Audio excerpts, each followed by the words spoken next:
We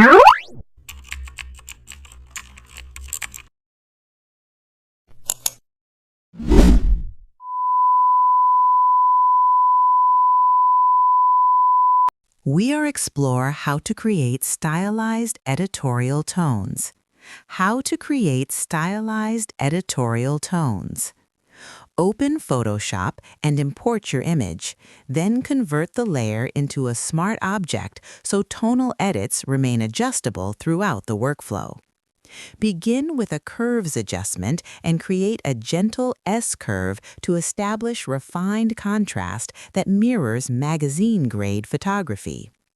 Next, add a color balance layer and subtly push midtones toward a fashionable tint, such as soft magenta or teal, depending on the mood you want, keeping changes minimal so tones look intentional rather than exaggerated.